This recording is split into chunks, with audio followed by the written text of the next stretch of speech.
Masih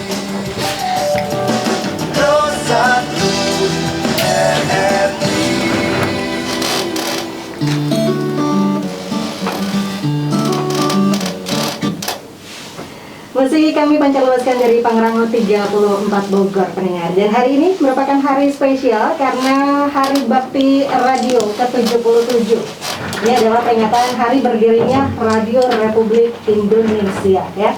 Tentu banyak sekali perjalanan yang sudah kami lewati selama 77 tahun, bagian dari sejarah juga dan bagian dari perkembangan zaman. Nah, edisi spesial hari ini kita akan hadirkan bincang khusus di edisi Hari Radio ke-77 dengan tema kolaborasi untuk Indonesia Kuat. Saya tidak sendiri karena di studio ramai banget ya, dan bahkan kita punya presenter spesial untuk memandu bincang pagi ini ya. Ada Bapak Atang Trisnanto nih, Ketua DPRD Kota Bogor. Selamat pagi, Assalamualaikum. Selamat pagi, Mbak Marisa. Assalamualaikum para pendengar RI. Semoga semuanya sehat semua. Amin. Amin, amin, amin. Gimana nih Pak perasaannya duduk di kursi penyiar Pak? Pertama exciting, yang kedua deg-degan, yang ketiga ingin balas dendam. Kalau dibilang deg-degan, padahal Pak Atang nih biasa menghadapi publik ya Pak, banyak banget gitu orang-orangnya. Biasanya di gedung DPRD juga kan pastinya berbicara di depan umum gitu ya. Tapi kenapa di depan teman-teman saya ini malah grogi Pak? Groginya adalah ternyata jadi penyiar itu nggak gampang ya. Kemarin saya coba diminta oleh teman-teman sebagai pembawa berita acara, dan ternyata membawakan berita RRI itu sangat sulit. Langgamnya beda, kemudian sistematika bicaranya beda, dan juga cara pembacanya beda. Jadi ternyata memang masing-masing profesi kita ini unik, membutuhkan keahlian khusus. Tidak semua orang bisa. Dan untuk itu dalam kesempatan yang berbahagia ini saya menyampaikan rasa apresiasi dan bangga terhadap insan radio Republik Indonesia. Terima kasih Pak Atang. Dan boleh nih diperkenalkan sekalian balas dendam tadi ya Pak ya. Diperkenalkan ada siapa saja di studio Pak. Ya, terima kasih pemirsa RRI. Hari ini kita mengadakan bincang khusus ya, edisi Hari Radio yang ke-77. Telah hadir di studio kita ada Pak Unggul Supriyadi, Kepala LPP RRI Bogor. Kemudian juga ada salah satu jurnalis legendis kita ya, Kang Maulana Isnarto, redaktur senior RRI. Kemudian juga ada yang sering ngubur-ngubur saya ya, Kang Sony Agung Saputra, reporter RRI. Juga saya masa sendiri, dan juga Kang Adi Fajar Nugraha, reporter. Dan mudah-mudahan ini adalah sebagai salah satu bagian kita untuk memperingati Hari Radio yang ke-77. Sekali di udara, tetap di udara ya. Oke Pak. Ini tadi Bapak bilang Sony suka ngejar-ngejar Bapak. Iya. Kalau ngejar-ngejar cewek sih enak ya Pak. Nah itu masalahnya, betul. Nanti yang ngejar-ngejar Marisa berarti. Oke, dan tentu untuk Anda juga boleh ya berinteraktif ya pendengar. 0815 kali 4200, silahkan juga untuk bisa menyampaikan ucapan Hari Bakti Radio ke-77 ya, dimana kami akan mengudara untuk bincang pagi ini sampai dengan jam 10 nanti. Baik, silakan deh Pak Atang nih, apa nih yang ingin ditanyakan atau disampaikan juga kepada teman-teman kita yang ada di studio?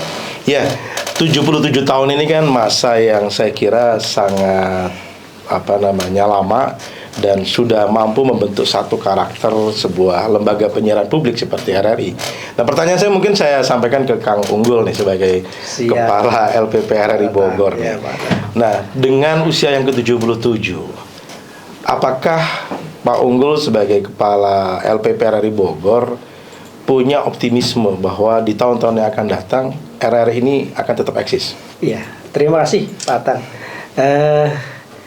Untuk eksistensi RPP RRI ke depan, saya tetap optimis Kang Atang. Karena begini, radio menurut sifatnya adalah bisa didengarkan di mana saja, dan dalam suasana yang santai. Santai, bisa mendengarkan radio di pasar, di mobil, ya, dimanapun kita bisa mendengarkan radio Pak. Tidak secara khusus kita stay gitu kan, tapi sambil jalan pun kita bisa mendengarkan radio. Dan sekarang ini kita bermain di berbagai platform Pak. Tidak hanya di terestrial saja, tetapi kita juga main di online-nya. Oke. Saya kira demikian, Pak. Apakah memang mudah hari ini untuk bisa mengakses RRI, siaran RRI di semua platform tadi? Sangat mudah sekali sekarang. Kita fasilitasnya, aplikasinya sudah ada di RRI Go ID yang baru. Masyarakat bisa mengakses hal tersebut. Kita dimanapun bisa mendengarkan, katakanlah kita asli orang Jawa, katakanlah pengen mendengarkan RRI Purwokerto gitu kan. Kita tinggal klik saja dengan jari, sudah kita bisa mendengarkan RRI Purwokerto. Dan jadi dari manapun kita, yang penting ada akses internet, kita kepengin radio manapun RRI, kita bisa akses. Oke, ke Kang Maulana sekarang nih. Saya lihat Kang Maulana ini punya pengalaman jurnalistik yang begitu luar biasa. Tidak hanya di Indonesia tapi juga di luar negeri. Nah, pertanyaan kita hari ini adalah sejauh mana seorang jurnalis radio itu memiliki peran yang lebih dibanding jurnalis yang lain, dan kira-kira optimisme terhadap jurnalis radio ke depan ini seperti apa? Oke, Bung Atang, ini saya agak kagok sebenarnya. Deg-degan juga ya? Ya, saya tuh udah wawancara sampai presiden, wawancara ketua DPRD Kota Bogor, kagok. Oke, baik. Ini menarik nih. Saya kebetulan saya adalah generasi RRI yang lebih kekinian. Oke. Jadi ketika RRI sudah menjadi lembaga penyiaran publik, saya baru kesini nih. Oke. Beda dengan Mas Unggul yang memang sejak dulu RRI sejak zaman pemerintah punya pemerintah udah berkecimpung di dalam. Iya. Bagi saya pengalaman saya menjadi jurnalis radio itu memang basisnya sama dengan jurnalis lainnya, jurnalis koran, online dan sebagainya sama. Televisi aja. sama ya? Sama aja sebenarnya. Cuma bedanya adalah bahwa jurnalis radio itu punya karakter sendiri yang kuat sebagai seorang radioman gitu. Kalau dilihat dari elektronik tuh sejarahnya radio tuh media tertua di elektronik. Oke. Pertama pasti koran lah, pasti gitu ya dan sebagainya. Nah ini menarik karena menjadi jurnalis itu bagian dari seni, Jalan hidup. Mungkin bisa juga akhirnya begitu. Tapi orang harus tahu dulu tuh sebenarnya background saya apa. Saya itu ahli biokimia sebenarnya. Ahli biokimia yang tersesat di radio. Jadi apakah ada senyawa dalam siaran radio? Sangat, ya kan? Sangat. Biasanya yang orang tahu tuh senyawanya antara pendengar dan hostnya. Oh, ada yang menikah dengan pendengar. Ya, jadi itu gini. Tapi gini, pengalaman saya menunjukkan bahwa radio itu punya gaya komunikasi berbeda, Bung Atang. Jadi saya punya pengalaman sebelum di RRI saya bekerja di lembaga penyiaran asing. Saya sebut saja ABC News di Australia. Yeah. Jadi saya punya pengalaman untuk kerja di sana. Ketika saya harus bekerja di RRI, kadang-kadang saya mikir awalnya anak muda ya. Nah, ini radio payah nih pasti kan. Kita dari standar yang tinggi, old gitu ya. Pemerintah. Gitu ya. Enggak juga, bukan itunya, tapi semaju apa sih Indonesia tuh? Nah, rupanya ketika kita berkecimpung langsung, bagusnya saya berkecimpung pada masa reformasi. Jadi ketika datang tuh, enak juga nih. Jadi saya langsung turun di divisi news di secara national coverage area di Pro 3 waktu itu. Yeah. Saya merasa gila rupanya kalau saya mau jujur di Indonesia itu lebih challenging dibanding di luar negeri. Australia. Dulu saya siaran di Australia itu bahasanya tuh nggak se-challenging di kita. Di Australia itu dulu saya bicara soal bagaimana Australia support Commonwealth untuk mempertahankan ekonomi negara persemakmuran dari serangan Cina dan Rusia misalnya. Tapi kalau di sini tuh kadang-kadang kita ngeritik pemerintah tuh deket banget. Bebas. Seperti saya bebas ngeritik Pak Atang. Seperti saya sekarang bebas nanya Kang Maulana. Kan gitu. Jadi menjadi jurnalis di radio di Indonesia itu menarik dan ini fakta nih karena saya adalah salah seorang pembicara di International Panel Jurnalis di Asia Tenggara. Jadi Indonesia itu adalah negara dengan tingkat transparansi dan kemampuan jurnalistik tertinggi di Asia hari ini. Kita mengalahkan Korea, mengalahkan Cina dan lain-lain. Yeah. Nah, lawan kita itu adalah Filipina. Jadi, tetapi orang sana tuh mengakui kalau Indonesia itu lebih jagoan sebenarnya. Karena kita dengan lebih sangat gampangnya mengkritik. Kalau mereka kan kritik Filipina ditembak sama pemerintahnya. Iya kan? Singapura udah nggak pasti berani lah. Malaysia apalagi lah ya, Malaysia dan sebagainya. Tapi kita tuh, tapi sekaligus tuh challenge yang menurut saya agak berbahaya Mas. Karena jurnalis hari ini kadang-kadang kritik nggak pakai data ya kan, tapi pakai apa namanya, pakai pakai rasa, bukan data. pakai kaki. Karena harus merobohkan pagar DPR. Menarik ini, menarik. Ya kan, artinya Ini bedanya karena RRI nggak punya pagar aja. Ada di depan. jadi kalau itu menjadi jurnalis itu sebenarnya asik banget. Bisa apa namanya, kata orang mungkin nggak kaya gitu ya, tapi kita bisa kemana aja tuh. Nah, jurnalis. Jadi jurnalis RRI hari ini transformasinya luar biasa sebenarnya. Karena pasca reformasi tadi. Pasca reformasi, dan kita jadi LPP, Oke. lembaga penyiaran publik. Artinya secara status kita sudah sama dengan lembaga penyiaran lainnya. Oh, di dunia dikenal dengan Public Service Broadcasting. Ya. Yang besar itu BBC, ABC Australia, Ya. ada Radio France International, sama yang terkenal itu yang paling bagus di Eropa itu sebenarnya adalah Swedish Radio. Itu yang paling bagus. Kita tuh udah sama. Tinggal ya tadi Pak Unggul pagi tadi nyampaikan di Haluan Radio itu peningkatan kapasitas diri itu. Jadi dan butuh kritik. Jadi kita kadang-kadang jurnalis RRI itu butuh kritik dari narsumnya sendiri. Ya. Jadi kalau ada reporter dan sebagainya itu kalau di Australia dulu Pak Unggul. Ya. Itu kalau ada jurnalis nyampaikan sesuatu nggak fakta, tidak sesuai dengan apa, Langsung. itu harus diaduin Pak ke kita. Oke. Karena bagi kami bukan kadang-kadang hanya kecepatan, tapi ketepatan dan kebenaran informasi. Jadi menurut Bill Kovac tuh, ya kan? Ini orang biologi yang ngomong komunikasi. Jadi kalau di DPR ada beasiswa S2 untuk saya mau. Prinsip utama dari jurnalistik itu adalah the truth. Kebenaran. Nah, kita lembaga-lembaga lain di dunia tuh sudah eranya ke sana. Kalau kita kan cepet-cepetan tuh. Ya. Cepet, keren tuan media. Kalau kita harusnya transformasi, RRI lagi mengarah ke sana. Truth, kebenaran, fakta, kejujuran. Itu sebenarnya kalau pengalaman saya. Ya. Kan gitu. Nah ini Kang Maulana, tadi kan bilang bahwa Kang Maulana hadir sebagai salah satu jurnalis kekinian. Ya. Nah pertanyaan tadi menyambung dari disampaikan Pak Unggul, katakanlah yang diperlukan ke depan adalah pengembangan kapasitas diri. Nah, jujur nih, tolong dijawab dengan jujur nih. Jujur, Karena ya. kita perlu Harus jujur dong. truth tadi. Ya, hari ulang tahun tuh harus jujur. Truth. Sebenarnya yang dibutuhkan oleh insan RRI hari ini pengembangan kapasitas diri atau pengembangan kapasitas supporting sistemnya, lengkapan fasilitasnya, sarana dan segala macam. Karena menurut saya pengalaman saya ketemu di lapangan dengan reporter RRI, dengan penyiar RRI, dengan Kang Maulana segala macam, saya lihat kapasitasnya udah oke. Nah, kira-kira yang kapasitas atau fasilitas? Kapasitas menurut saya. Masih perlu Karena ditingkatkan. di radio tuh atau di media massa tuh prinsip utamanya hanya satu. Content is the king. Ya. Konten itu adalah king. Who through with the content? Pertanyaannya siapa yang berjalan dengan konten itu pasti man behind the gun. Jadi apapun tadi yang disampaikan, kapasitas diri menjadi penting karena eranya berubah cepat Mas Atang. Yeah. Iya kan? Eranya cepat. Kata-kata istilah canggih Pak Unggul itu adalah disruption era. Era disrupsi. Bagi dua, ya kan? Sociologis disruption dan digital disruption. Jadi kapasitas diri itu yang memang kami perlukan dan kami upgrade terus, kan gitu ya. Yeah. Jadi itu yang kita pentingkan karena kalau kapasitas orang, infrastruktur kayak manapun kita bisa pakai.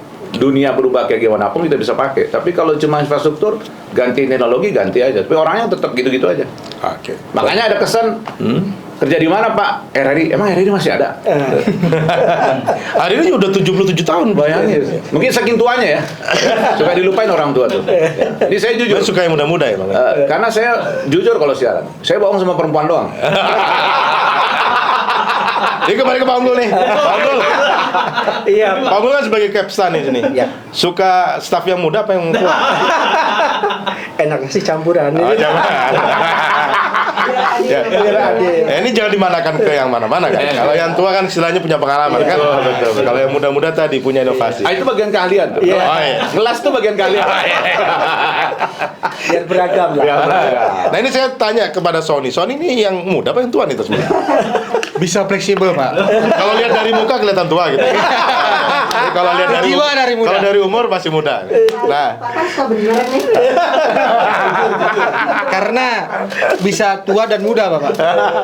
ya Son, Kang Sony ini saya sering ketemu ya sebagai reporter yang begitu gigih lah ya dari berita sampai Gak jujur aja Pak, gak usah ditutup-tutup. orang kemana juga dikejar sama dia. Nelpon dia berkali-kali begitu ya. Nah, pertanyaan saya nih, Con. Udah hari ini RRI yang ke-77. Suka dukanya kalau dalam mengejar berita itu apa aja, Kang Sony? Suka dukanya ketemu banyak orang, Pak. Oke. Kita bisa tahu bahkan dari kalau liputan karena di Bogor sering juga dipanggil ke istana, Pak, sama Pro 3. Son, backup istana. Oh, jadi bisa ketemu presiden. Langsung ketemu presiden. Dulu waktu kecil belum ketemu presiden. Jadi nggak dapat sepeda dulu. Oke, pada saat presiden ngasih sepeda, enak ya coba wartawan ngasih sepeda. Nah, dukanya gini Pak, kadang-kadang saya sendiri sama Pak Atang pernah waktu itu di ngebel. Pak Atang wawancara masalah apa gitu. Kan dulu nggak ada datanya. Padahal redaktur udah minta tuh Pak statement. Iya. Tadi dulu soal nggak ada datanya atau saya belum tahu datanya. Padahal mah kita mencari, kadang juga dituntut untuk kecepatan, tapi harus tepat gitu Pak. Karena deadline waktu karena kita kan ada berita pagi, berita sore, dan juga berita malam. Nah itu kadang kecepatan itu, aduh Pak Atang belum jawab nih, paling udah Pak Atang belum jawab. Nah, paling gitu-gitu aja dukanya ketika Saya sambung nih kalau gitu. Sony suka sama narasumber yang berbicara atas dasar data atau cuma asal bicara? data Pak. Nah, berarti kalau gitu jangan salahkan narasumber. Beberapa belum ada datanya. Oh ya udah, that's it. Udah, dari saya bilang, Pak Atang lagi nyari data. Ya udah berarti kan selesai sampai balik lagi. Jadi sukanya bertemu banyak orang, dukanya adalah sulitan ketika menembus katakanlah ketika sesuatu hal atau mungkin ada sesuatu ya, kita melihat di sini kan misalnya bersifat belum bisa diekspos misalnya ya, belum bisa diekspos atau dipublish ya, kita melihat karena kita kan RRI ya Pak ya. Kalau RRI kan ya tahu sendiri, Radio Republik Indonesia, bukan radio apa atau media swasta yang udah saya dapat data lalu ini, enggak, kita kan harus A1 Pak. Nggak boleh sumir ketika tadi dulu Son belum bisa diekspos atau belum bisa diberikan ke beberapa media. Kalau media yang lain kan langsung aja tulis. Ini nah, kita kan juga oh ya udah paling saya sampaikan belum bisa diekspos datanya atau belum lengkap datanya. Nah itu. Makanya sering kira-kira RRI ketinggalan. seneng dengan narasumber yang kayak gimana sih? Nah, narasumber tuh pertama dia terbuka Pak. Oke. Yang pertama siap ditelepon kapan aja kan. Pak Atang siap ditelepon kapan aja makanya dialog Pak Atang siap. Waktu itu pernah waktu lagi lari pagi. Masih ingat saya telepon. Son, gue baru lari pagi nih, masih ngos-ngosan, belum makan belum. Yaudah Pak bentar aja Pak. Akhirnya sambil rehat.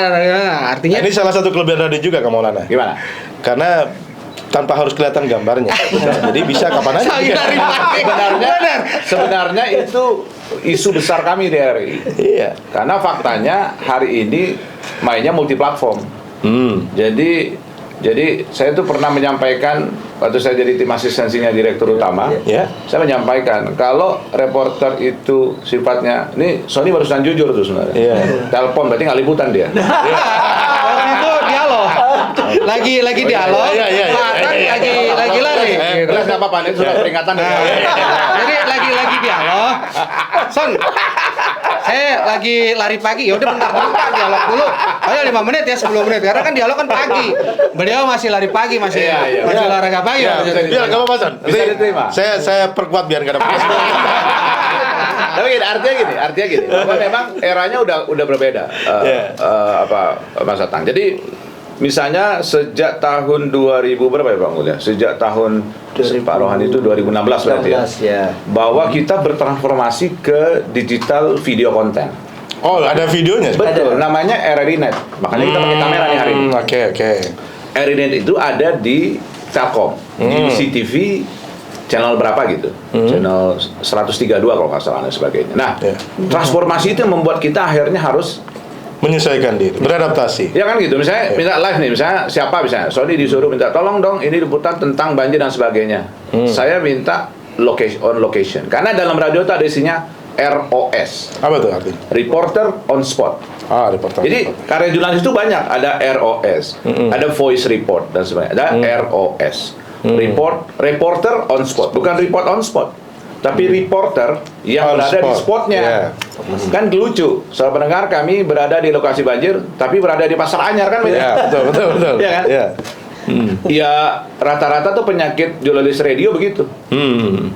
Ya koran juga sama sih. Ya. Sama, artinya bahwa Yang tidak harus kelihatan proofing di mana betul. bisa masuk situ. makanya gaji TV lebih gede. Karena dia harus ada di lokasi. Tapi RRI lebih gede dari TV loh mas. Oh gitu. Jelas. Oh. Dia panggil ya. Dikonfirmasi langsung. Ya, kembali ke bincang spesial hari ini dalam rangka Hari Radio ke-77 bersama saya Atan Trisnanto dan dihadiri oleh narasumber spesial Kang Maulana, Kang Unggul dan juga Kang Sony. Ini menyambung yang tadi nih, Kang Maulana. Tapi udah asik banget ya. Iya, kayaknya Iya, kita sudah bersama kembali. setelah jadi ini bisa jadi host RRI. Dulu kalau saya tes IQ, sebenarnya salah satu rekomendasi dari psikolog itu adalah jadi penyiar radio. Cuman akhirnya tersesat jadi politisi. Makanya kata Tulus tadi hati-hati di jalan. Bro. Ya kalau masalah hati-hati di jalan itu betul. Apalagi kalau seandainya ternyata yang tadinya diharapkan berjodoh tidak berjodoh. Pengennya jadi penyiar radio ternyata jadi politisi. Nggak berjodoh. Makanya saya pilih lagu tadi. Iya, Hati-hati di jalan. iya. Jadi hati-hati di DPRD. Iya. Kang Maulana, Siap. ini kan Kang Maulana ini punya pengalaman sebagai host, presenter yang narasumbernya mulai dari presiden sampai dengan level daerah begitu ya. Nah, kira-kira yang paling membuat berkesan itu ketika jadi host itu apa? Pertama itu jadi host itu eksisnya lebih cepat. Oh, karena dia sering Karena dia muncul, populer. sering tampil. Kalau bagus. Oke. Kalau enggak, hancur juga cepat. Hancur cepat juga. Iya. Itu masalahnya. Yang kedua adalah memang kita akan bertemu dengan orang dengan banyak karakter. Jadi Mas Tatang bilang, betul saya adalah salah seorang RRI yang memang mewawancari presiden mulai dari Megawati sampai Jokowi. Jadi sebenarnya pengalaman itu luar biasa untuk saya dan RRI sudah memberikan kesempatan untuk anak-anak muda seperti saya pada saat itu. Saya itu kalau nggak salah dulu senior saya bilang saya adalah presenter RRI termuda yang bisa wawancara presiden di usia 28 tahun. Wah, itu perasaannya gimana tuh, Dok? Deg-degan, grogi? Awalnya deg-degan tuh. Apalagi pada saat itu tuh yang paling saya agak bingung justru lawan Gus Dur tuh. Agak bingung karena Mau nanya secara apa, gitu? portofolio agak nyeleneh karena orang ditanya. Iya. Yang paling enak Pak SBY. Oke. Karena karena tentara kali ya, yang gitu ya, mungkin tertib gitu kan gitu. Nah, ini pengalaman-pengalaman ini kalau mungkin saya nggak jadi jurnalis RRI Pak, mungkin nggak dapat tuh Pak. Bayangkan nggak ada ahli biokimia wawancara presiden, nggak ada.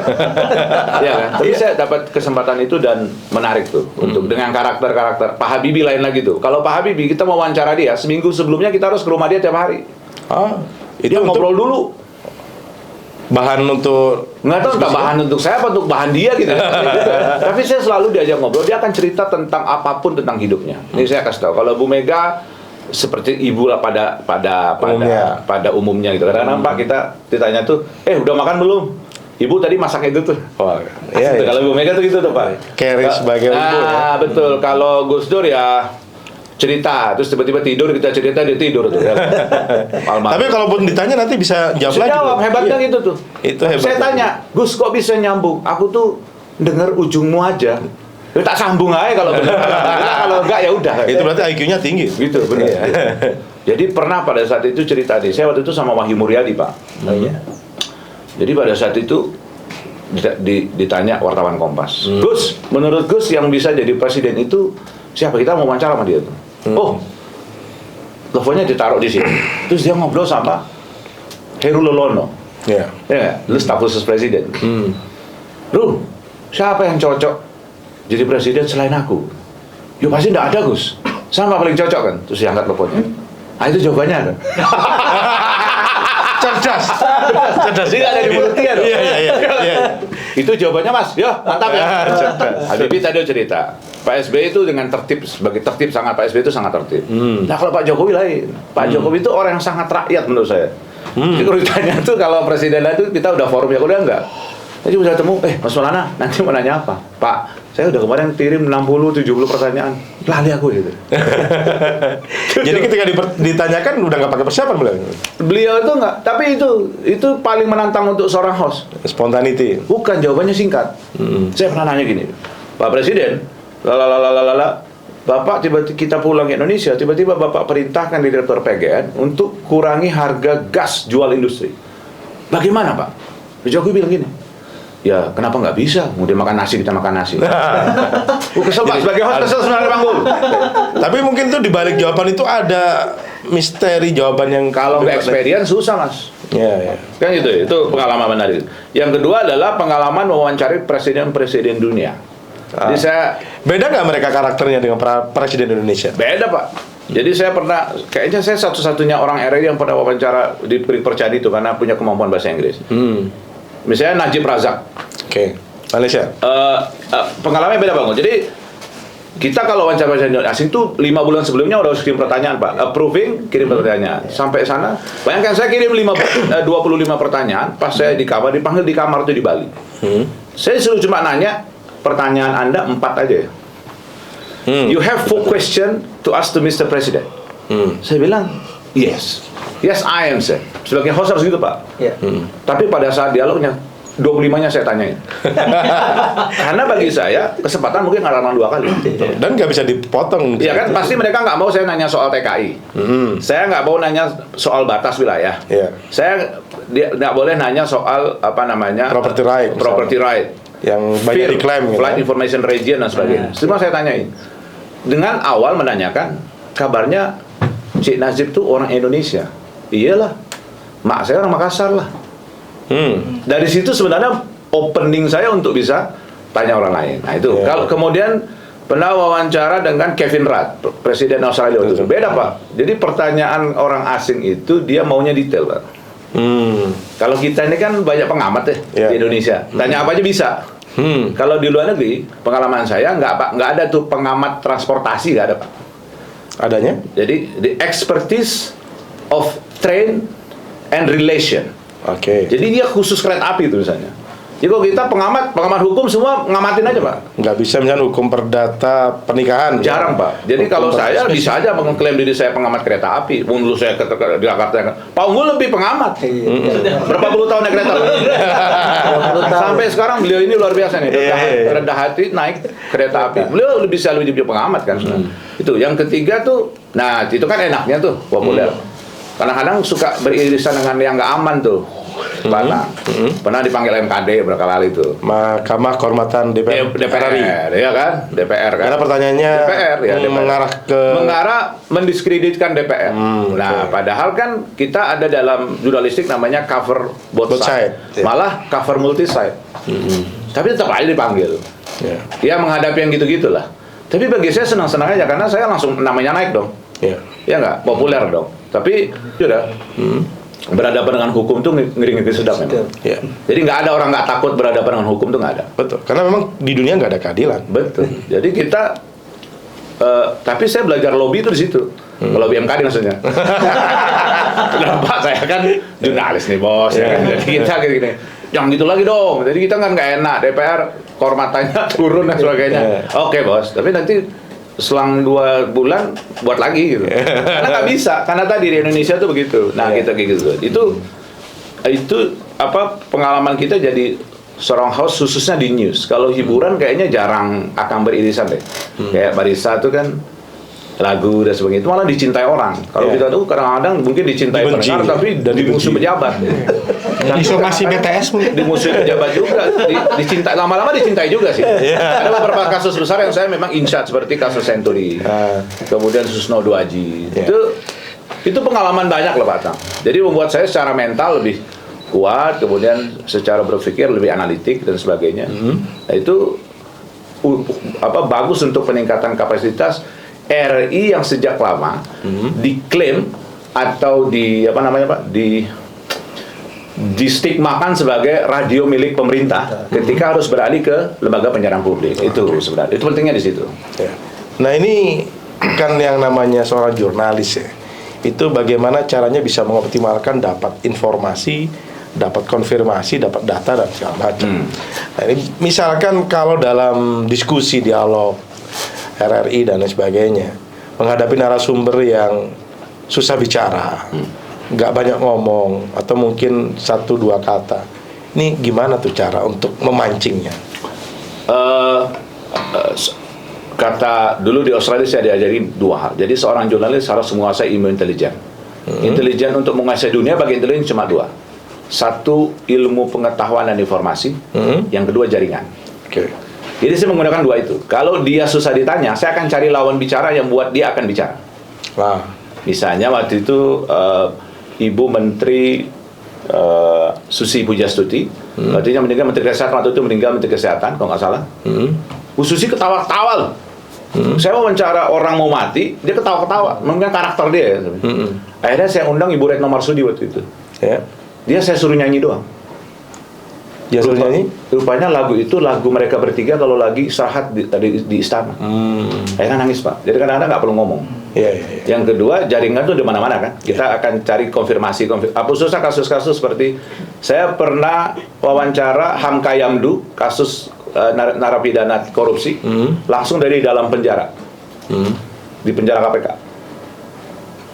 Yang saya kerjain waktu itu adalah Made Pasek. Dia lagi ngunjungin Hamka Yamdu, saya bilang, Mas, teleponnya di situ.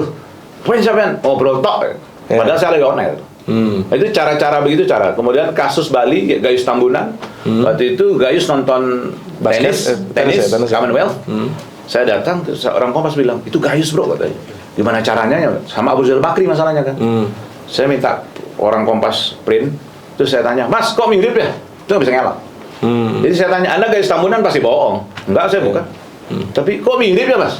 Lari dia pasti. Jadi pertanyaan yang berbeda, jawabannya sebenarnya. That's it. Jadi kita harus punya banyak cara untuk nanya. Kebanyakan host itu kalau udah ditanya, jawaban kayak Pak Jokowi tadi berhenti dia beralih. Jadi jangan cepat beralih terhadap sesuatu hal.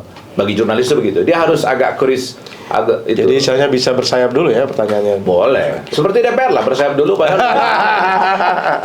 Ya itu salah satu teknik juga Iya. untuk kemudian mengambil keputusan yang pas. Betul, rapat dulu nanti PKS bilang Jadi kan terbuka kan. Iya. ya kan misalnya nanti kan kemana dulu terus PKS bilang Bang kami menolak kenaikan harga. Oke, ntar sebelum ke Pak Unggul, saya ke Sony dulu nih. Son, sama seperti pertanyaan saya ke Bang Maulana tadi bahwa salah satu hal yang agak menyulitkan itu adalah ketika narasumber tidak mau berkomentar dan lain sebagainya. Ini pendekatan-pendekatan apa yang Sony lakukan? Nah, nggak mau berkomentar ini apa dulu? Misalnya dia karena dalam Ya banyak alasan, misalkan saya nggak bisa ngomong. Oke, misalnya alasannya kayak tadi Pak Atang bilang, Son, saya lagi ngumpulin data. Oh berarti ya udah. Tapi ada orang yang no comment. Ditanya apa no comment, karena kan dalam kode etik jurnalistik harus menghargai no comment, atau memang dia tidak terbiasa untuk berbicara di depan umum. Nah, kalau ngadepin yang orang suka no comment itu kayak gimana? Nah, kalau no comment kita harus tahu dulu kenapa dia no comment gitu. Mungkinkah menyangkut hal-hal yang sensitif atau hal-hal yang berbau misalnya kalau pemerintahan tuh anggaran atau mungkin berbau kebijakan yang bisa merugikan atau seperti apa. Nah, kita harus tahu dulu dalam itu permasalahan. Oh, dia no comment tuh karena mungkin karena ada yang harus dilalui dulu prosesnya atau mungkin ada hal yang sensitif karena kan misalnya anggota walaupun ya Pak anggota DPRD Kota Bogor dia kan ada fraksi, ada pimpinannya, ada misalnya di komisi.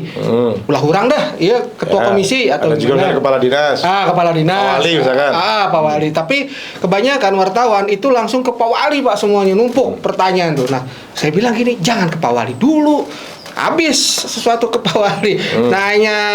Jangan hanya solokan kotor juga nanti ke Pak Wali, jangan ke dinas dulu, biarin dulu aja deh. Bertahap. Itu satu teknik dapat info tapi dari sumber yang lain. Tapi kembali lagi tadi pada kalau seandainya ada narasumber yang no comment tadi. Biasanya Mas Sony habis itu dianggurkan, udah nggak usah di ini lagi, ditinggalkan apa masih terus coba dicecer Pak biasanya Pak. Misalnya dia bilang gini, biasanya nggak pernah komen. Kehelanya Kang ya, orang can dapat bener. Misalnya kehelanya, kalau saklek dia no komen, ya berarti kita harus hargai bahwa dalam jurnalistik tuh ada hak untuk narasumber menghargai. Tulis aja saat ditemui, misalnya ya, ketua komisi anu bilang no comment, udah kan, lah Bapak bilang kan no comment kan jawaban Pak. Udah nanti lah. Kok ditulis no comment? Ya no comment kan jawaban. Saya nanya, Pak, ini. Saya mah nggak mau jawab, no comment. Nah, tulis aja no comment. Selesai kan. Paling besok dipanggil, "Son, ini kemana?" Ya, Bapak kemarin nggak no comment. Ya, berarti Hanya dia ngomong akhirnya. akhirnya dia berbicara seperti kayak gitu-gitu. Tulis aja. Yang penting kan ada jawaban, apapun jawaban dia, Pak. Ya ini mohon didengar ya para anggota dewan ya. makanya ini kayak RDP, Pak, rapat dengar pendapat. Iya. Ya, ini sebelum saya ke Pak Unggul ya, sebagai pertanyaan yang berikutnya, saya akan bacakan beberapa testimoni dari pendengar ya. Yang pertama adalah dari Mas Farid di Dramaga. Beliau menyampaikan, "Selamat ultah untuk RRI yang ke-77. Radio tak pernah mati. RRI mbahnya radio di Republik ini.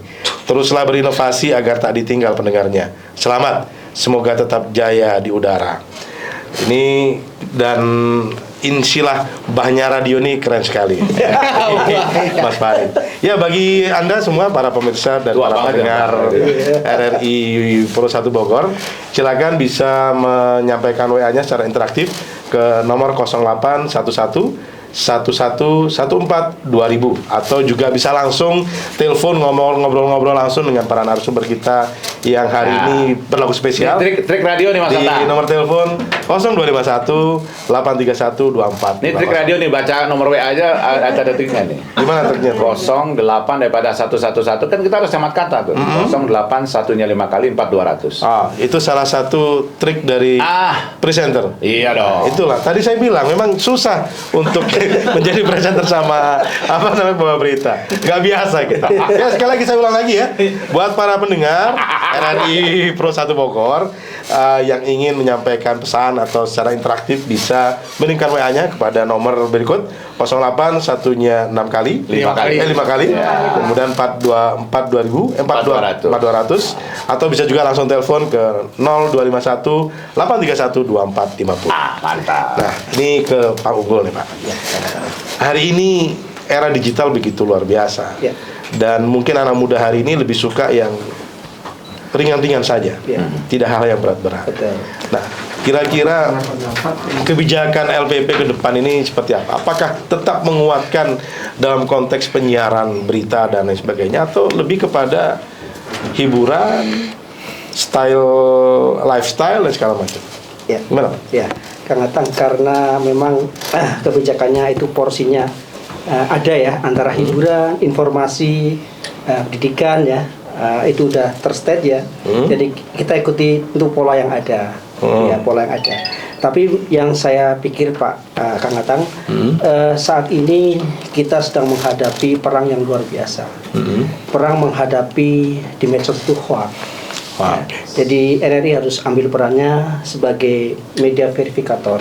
Jadi ketika masyarakat kebingungan mencari kebenaran suatu berita, nah ini diharapkan RRI menjadi media yang terpercaya dan menjadi verifikator di setiap informasi yang ada di masyarakat. Ya. Lalu kemudian memang sesuai sifatnya ya, Kang Atang, radio ini memang membawakan peran imajinasi ya. Lebih kepada imajinasi, menggambarkan, mendeskripsikan sebuah suasana. Ketika katakanlah seorang reporter melaporkan dari lokasi langsung, kan tentu harus ada atmosfernya. Ya, ketika suasana tenang gitu kan, pendengar sudah terbawa dengan situasi yang ada. Kebakaran Pak ya. Padahal kebakaran gitu kan. Ini yang perlu memang perlu seni tersendiri ya dalam ketika kita bermain di radio. Betul. Nah, untuk kedepannya memang kami secara SDM memang ada target ya ketika mengisi RRI Net. Ya, jadi RRI Net itu untuk melatih bagaimana ketika teman-teman yang biasa main di audio, main di video juga. Jadi nanti ketika ada kebijakan ke depan dileburkan katakanlah menjadi sebuah radio televisi Indonesia, SDM-nya RRI itu tidak ketinggalan. Sudah terbiasa bermain di audio maupun di video. Ya. Ini sinyal. Mau digabung nggak ya? Tapi saya tadi menangkap bahwa titik tekan dari RRI untuk tetap menjadi tulang punggung informasi yang edukatif, berita dan lain sebagainya. Ini akan tetap dipertahankan sambil terus beradaptasi untuk bagaimana bisa disukai oleh anak-anak muda masa depan. Betul. Dengan kemudian ditambah dengan platform-platform yang kekinian begitu. Betul. Nah, dengan Jadi demikian saya ingin ya. tambahkan dikit. Karena kenapa Pak Unggul bilang gitu? Karena RRI itu nggak seperti swasta. Kita tuh punya tugas khusus dalam Undang-Undang 32 2022 to educate, to inform, Information. to entertaining. Oke. Jadi kalau kita bicara soal 33 tuh kira-kira nih kalau DPR kan DPR itu pengawasan, Legislasi. budgeting, legislasi bisa Ya. bebas nggak? Mas? Iya. Betul. Bisa bebas nggak? Bisa. Bisa bebas-bebasnya nggak? Terkait apa maksudnya? Ini Titik tiga hal tekannya? ini. Ya, terkait tiga hal ini. Bebas. Maksudnya bisa sebebas-bebasnya untuk semau kita nggak bisa juga kan? Nggak bisa. Karena ada tiga ranah. Betul. RRI itu di situ.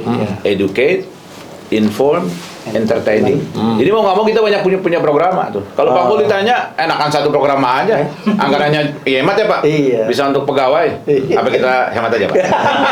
Masalahnya ada 3 fungsi itu yang harus dilakukan. Betul. Iya. Itu dia makanya ada Pro 1, Pro 2. Kalau di tipe B itu ada tipe B, ada Pro 4. Kenapa tidak kemudian dalam satu program digabungkan tiga-tiganya? Karena tadi Undang-Undang 32. Sebelum revisi. Kalau memang mau direvisi cepat, ya kami berdua bisa lah di jajanan dewan direksi. Makanya ini kayak RDP ya. RDP Komisi 1 dengan Dewan Direksi ya. Tapi memang itu beban Mas Unggul. Jadi Batang. Jadi saya pernah tuh ditandemin dengan penyiar swasta yang lain. Dulu saya pernah dengan Kemal di Gen FM. Dulu sebelumnya saya di El Sinta. Kemudian pernah di radio dan sebagainya. Itu agak susah memang. Kita harus ada batasan kiri kanannya itu. Oke. Makanya kita penting sebagai tulang rusuk untuk konfirmasi hoax. Jadi kalau kita lebih memilih untuk kalau ada informasi yang nggak benar, lo harus ke RRI. Lo nggak perlu ke El Sinta, nggak perlu ke Trijaya, nggak perlu. Karena kadang-kadang provokatif di sana. Iya. Di sini lo harus konfirmatif. Di sini kita harus membenarkan informasi itu tuh. Kan gitu ya. Jadi beliau ini kayaknya kayak Andika Perkasa ya. Nggak kelihatan, Iya, tapi iya. punya fungsi luar biasa beliau tuh. Keren. Nah, ini sebelum ditutup nih. Saya ada pertanyaan singkat tapi tolong jujur dan pilih salah satu ya. Karena ada 2 pilihan yang saya tanya. Waduh. Ini pertama ke Pak Unggul dulu nih. Ternyata wanita itu. Tua atau muda lagi. Pak Unggul, radio apa televisi? Saya pilih radio. Jawabannya harus cepet ya, karena kalau mikir itu kayaknya Ya, ya. di ini. Jawabannya cepet langsung, karena itu adalah muncul dari dalam hati. Ya. Ya. Jadi nanti akan kelihatan kejujurannya. Mohon maaf nih Bang Gul. Psikologi. Ya. Pilih jadi struktural atau jadi jurnalis? Saya pilih struktural. Struktural. Ya. Berikutnya RRI ini sekarang anak tiri apa anak mami? Anak mami. Bener nih? Ya. Oh. Nggak patut, serah. Oh, iya. Nah sekarang yang terakhir, support pemerintah cukup apa kurang? Cukup. Cukup. Oke, terima kasih Pak. Beliau struktural soalnya. Ada kaidah. Jebakan Batman. Jebakan Kalau orang struktural harus gitu. Hati-hati. lolos. Jebakan Batman. Lolos. Fit and proper test. Pak Atang, pertanyaan itu ngetes aja Pak Isa. Enggak. Apa? Ya kita ingin tahu karena kan bagaimanapun juga sebagai tadi lembaga penyiaran yang Kan nanti setelah ditanya, Pak Unggul WA ke Abdul Haris Almahsari, Wakil Ketua Komisi 1 DPR. Ya, saya Pak Unggul. Siap. ya. Gimana nih? Sudah 1 jam ya? Gak apa-apa, lanjut dikit lagi lah. Masih ada, jangan dipotong, kasihan. Pak Unggul gimana? Udah oke nih Pak Atang ya? Sudah oke. Udah oke. Gimana kalau kita bikin 1 day part bersama? Enggak 1 jam tapi 1 day part.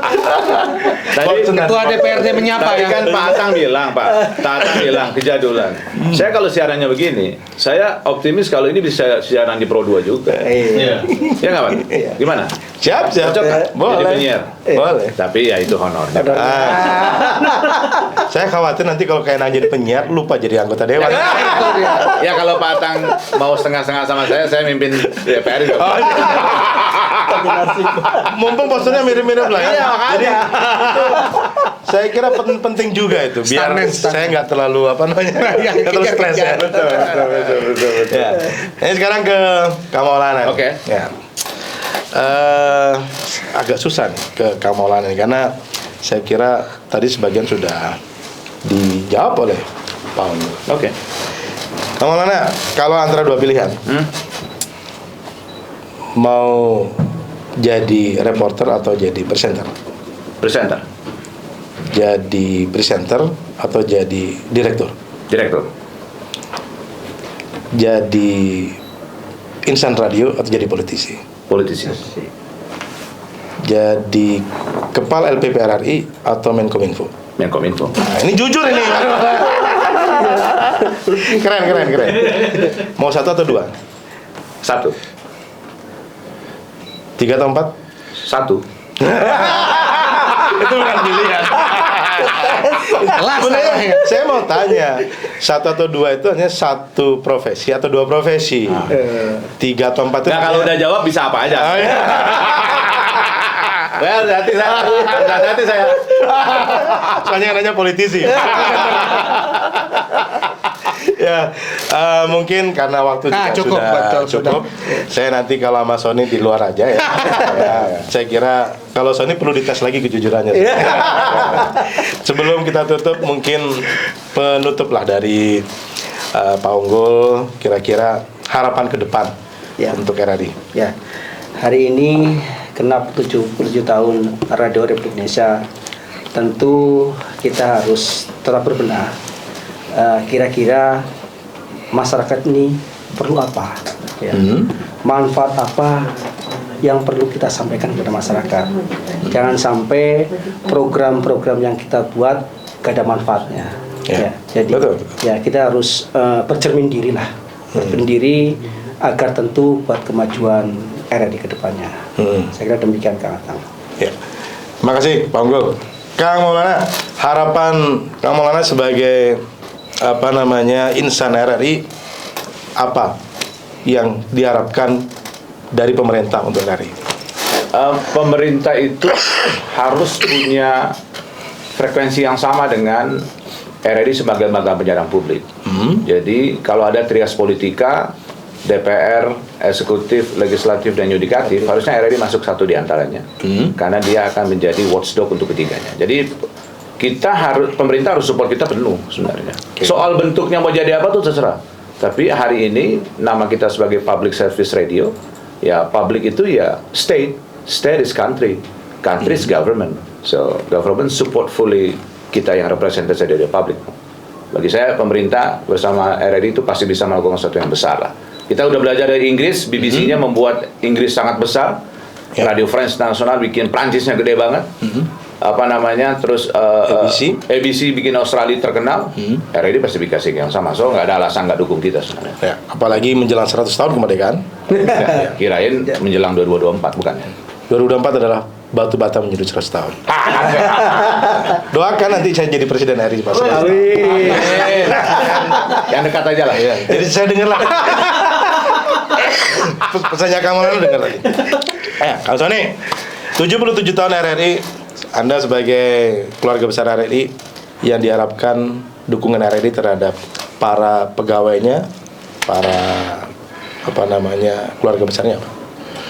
Sebenarnya sih keluarga besar RRI Bogor itu sudah seperti keluarga sendiri, Pak. Artinya kenyamanan dalam bekerja, lalu kekompakan harus tetap terjaga, Pak. Pengen nambah gaji nggak? Itu baru turun gaji. Saya jadi bingung itu jawab. Jujur aja. Kalau pengen nambah gaji sih pengen, Pak, di mana-mana. Cuman karena sudah ada aja jadi bingung langsung tembak jelek pendengar ini, kalau saya boleh mewakili suasana air mukanya Kang Sony ketika melihat Pak Kepala Stasiun itu nggak enak pas ngomong pengen. Jadi sudah, tapi saya kira dia udah tapi tetap gajinya lebih gede dibanding wartawan lain. Selevel pemret di wartawan lain pasti gedein dia. Oh, jadi RRI sebenarnya sudah sangat luar biasa. Sangat. Kalau kesejahteraan sangat luar biasa. Nah, makanya tahu diri apa enggak gitu aja. Baik, terima kasih banyak nih Pak Unggul yang sudah berkenan untuk bisa menjadi narasumber spesial pada pagi hari ini, juga Bang Maulana sama-sama, yang biasanya jadi presenter hari ini menjadi narasumber. Makanya. Kayaknya karena jadi narasumber. Juga Kang Sony Agus Saputra yang biasanya reporter di lapangan, hari ini jadi narasumber, dan bersama saya Atan Trisnanto, Ketua DPRD Kota Bogor, yang hari ini didaulat dan diminta untuk menjadi salah satu host bersama Mbak Marisa, dan mudah-mudahan nanti saya ada waktu lagi dengan Mbak Marisa bisa bareng ya. Tinggal kontak aja. Tuh. Jadi terima kasih semuanya pemirsa Bincang Pagi hari ini. Mudah-mudahan dialog kita yang tadi disampaikan meskipun secara santai tapi setidaknya memiliki satu frekuensi bahwa kita berharap RRI terus berada di tengah rakyat Indonesia, selalu ada di udara, karena sekali lagi seperti tagline-nya, sekali di udara tetap di udara. Untuk itu sebagai penutup saya menyampaikan selamat Hari Radio yang ke-77, selamat ulang tahun RRI yang ke-77, sekali di udara tetap di udara, jaya selalu. Terima kasih. Ditutup. Assalamualaikum warahmatullahi wabarakatuh. Waalaikumsalam.